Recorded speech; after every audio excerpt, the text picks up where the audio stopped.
Thank you. Good afternoon, everyone. Today I will be presenting a portion of my doctoral research, and it is on the EU and self-determination, politics of regional integration and attitudes towards independence movements. Why is this relevant today?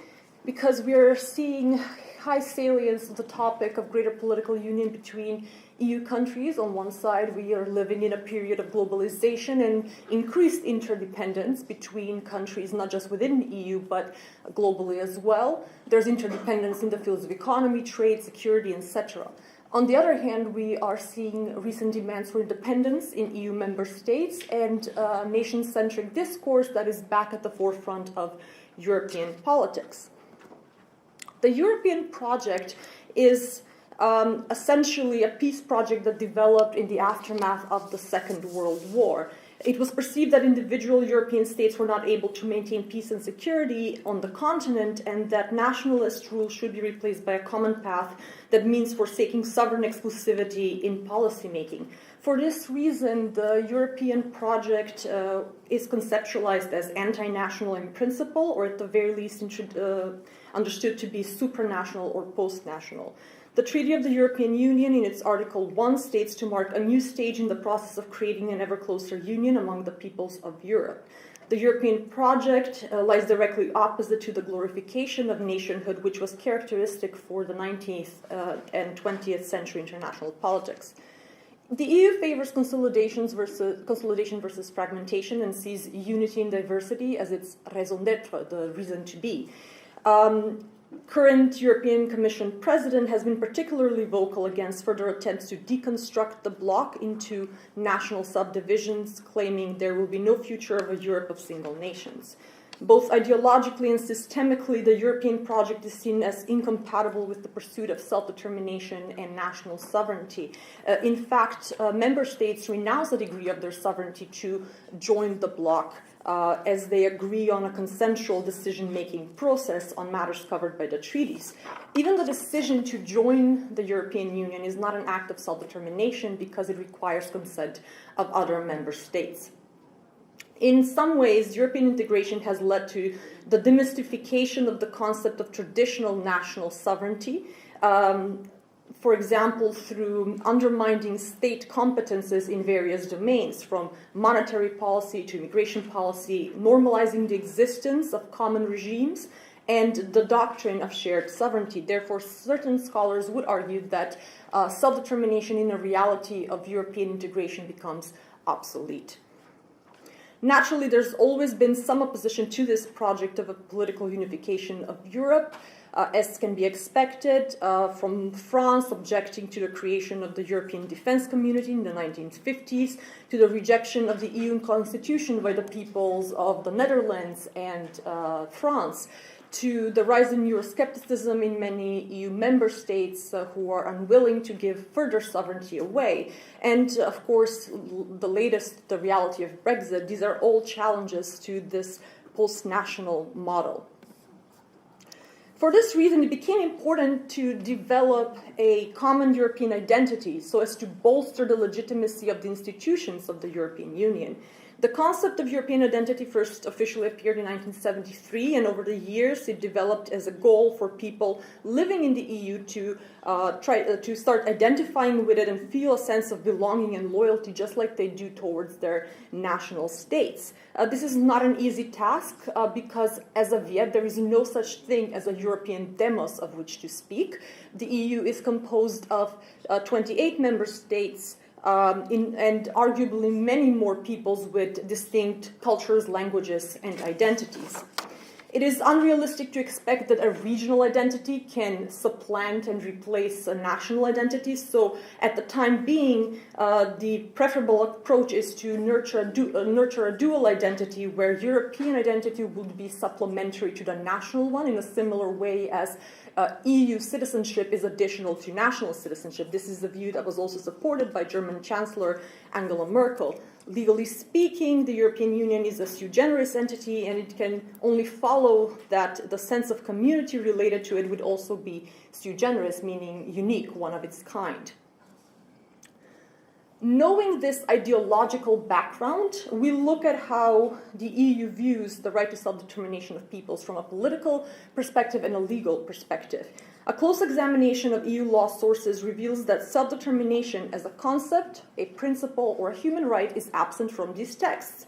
Certain European human rights instruments, like the Helsinki Final Act and the Charter of Paris for a New Europe, did feature references to self-determination. However, these are international treaties, and as political documents, they are not part of European law. It can be assumed that the political implications of self-determination in certain EU member states is potentially the reason why there is no explicit mention of this right in EU legal documents, even though the right to self-determination is a fundamental right in international law, and international law is part of EU law. Since we cannot explore attitudes to self-determination from legal texts, we turn to political statements made by the EU for clues. And I've turned to statements made in the UN on the topic.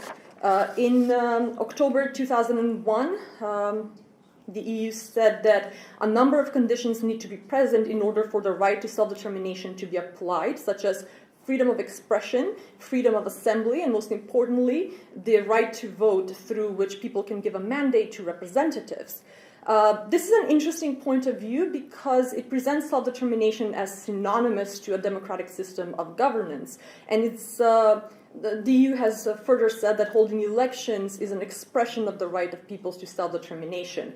While it stands to reason that the right to self-determination is related to other human rights, the EU appears to be equating it with presence of democracy in a society to an extent that eclipses the essence of what self-determination of peoples actually means. This simplification neglects the aspect of self-determination by which peoples could choose to leave those states and form new ones. By issuing these statements and framing the issue of state determination in such a manner, the EU actually is suggesting that they will promote the right to self-determination through promoting democracy internationally and rule of law internationally. It follows that in the EU's point of view, peoples who already enjoy a full range of human rights are by nature able to self-determine because they are expressing their political will through voting. Consequently, seeking independence, or what is known as external self-determination, becomes redundant in a democracy in the eyes of the EU because there is a wide range of opportunities for internal self-determination. In 2005, the EU also stated that self-determination of peoples is not a necessary condition for peoples to enjoy other human rights. This means that human rights and liberties can be present even in the absence of self-determination. Now, we've mentioned internal self-determination, and these are some of the forms that EU uses as a way to address the diversity it has of peoples and regions within it. Minority and language rights are two forms of internal self-determination. Prior to the Lisbon Treaty, it is interesting to note that there was no legal basis for group rights of national minorities in EU member states. Protection against discrimination was founded on general human rights instruments, and this exemplified the position that strong individual rights make group rights redundant. Avoiding topics of national minorities followed logically from the EU's long-term objective of bringing national discourse to a minimum. Finally, the Lisbon Treaty included the respect for the rights of peoples belonging to national minorities. Similarly, with regard to language rights, the Treaty of the EU also includes respect for cultural and linguistic diversity. The EU law, however, does not distinguish between different national minority groups. So it does not distinguish between peoples that do not have a national state and peoples who do have a national state but live in other countries. Regional rights are another form of internal self-determination, and this involves regional autonomy. In the 1990s, the EU introduced the concept of Europe of the regions, and this was a highly supported project because it was compatible with the goals of the post-national European Union. It served two purposes. On one hand, Regions in member states would be included as a third actor in the EU policy-making structures. And on another hand, through encouraging regions to self-govern, the relevance of nation-states as the optimal political form would be diluted. We've seen through the decades a number of representative offices from regions within the EU opening up in Brussels. So there were 15 in 1988 and almost 200 nowadays in 2017. There was a more focus placed on different regions. And at the same time, it was perceived that by introducing free movement of peoples and the permeable borders between member states in the EU, it would mitigate concerns that of discrepancies between state and ethnic borders within the EU, and therefore any redentist movement would become unnecessary. There are, however, certain problems with these approaches by the EU, and the most obvious one is that the EU has no legislative competences when it comes to minority language and regional rights. In line with the subsidiarity principle, policymaking in these areas is at the discretion of individual states. Therefore, EU support can only be declaratory. Generally speaking, EU member states recognize the need for protecting national minorities, but at the same time, minority and language rights can be politically highly sensitive topic. We see this from the examples of the framework conventions for Framework Convention for the Protection of National Minorities and the European Charter for Regional Minority Languages produced by the Council of Europe, both of which were not signed or not ratified by a number of EU member states. There is arguably fear in these states that encouraging these forms of internal self-determination is actually encouraging separatist tendencies. On the flip side, though, it is perceived that for the EU to not give official status to many regional languages which have an official status within their countries is discriminatory, particularly in the cases of the Catalan, Basque, Welsh, and Scottish Gaelic, since they have more native speakers than some EU official languages. Over the years, there have been attempts to accommodate the needs of peoples whose native language are these regional languages, as EU institutions have allowed communication. In 2006, the European Parliament decided with a small majority that native speakers of regional languages with official status in Spain and the UK can communicate in writing with the Parliament and receive a response in their language. European Council as well agreed to allow for certain EU documents to be translated in languages that have an official status in one of the member states, if that member state agrees to cover the translation costs. This is something that Spain has agreed to with regard to the Catalan, Basque, and Galician languages. And then we have the regional rights. Same as with the minority and language rights, the EU has no competences in this area. And regions' role in the EU remains symbolic because the EU still is a state-centric system. It is 2018, and it can be easily said that the concept of Europe of the regions has been discredited. States have sovereign freedom to determine the territorial delineation of their regions and their territory, and whether or not to decentralize any powers. So any regional competences that have been obtained by regions depend entirely on the goodwill of member states. Carles Puigdemont, he's the former president of Catalonia who led the push for independence, and he stated a Europe of the regions created by the state is like electrical cars created by oil companies. This idea of regional rights has also been suffering some of its prestige because of the inefficiency of the Committee of the Regions, which was supposed to be the body that represented the interest of these subnational entities. It is only an advisory body that produces recommendations which are non-binding, and it's inefficient because it equates big cultural regions with municipalities and small cities. Finally, we look at how the EU deals with contemporary independence movements. In recent years, we've seen several EU regions be governed by political parties that support independence of those regions.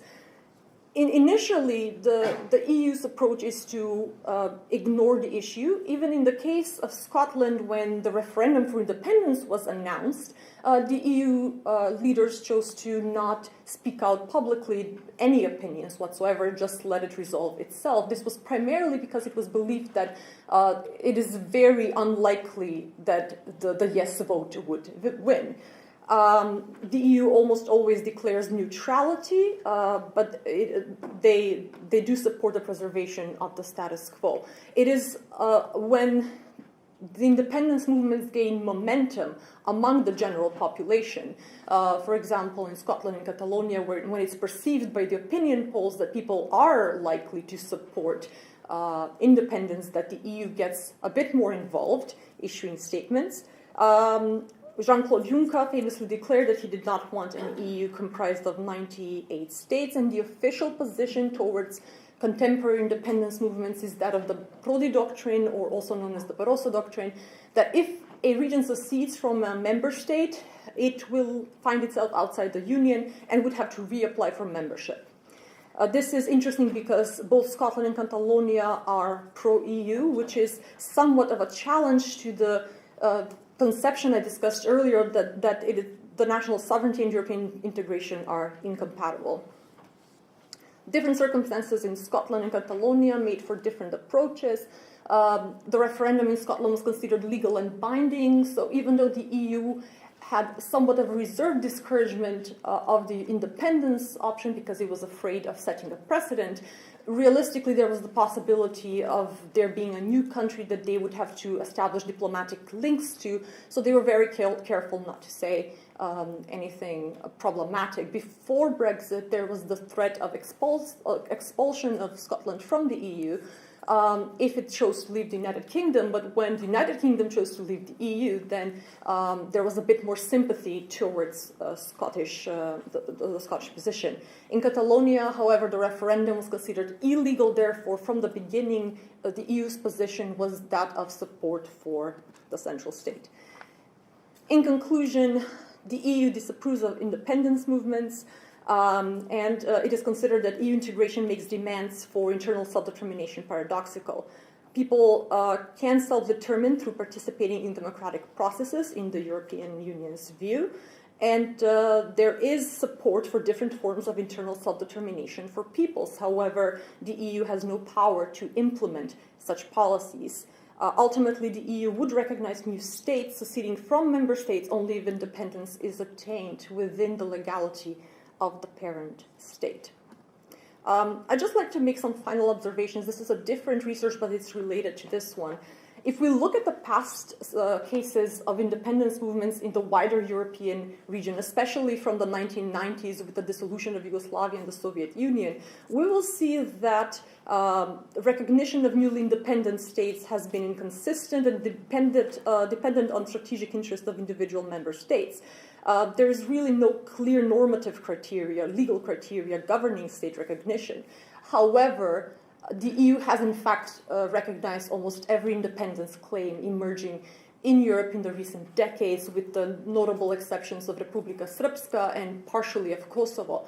Therefore, practice has shown us that the EU would recognize outcomes of self-determination movements if and when they actually materialized into effective independent states. It would consider them a factual situation. Thank you very much.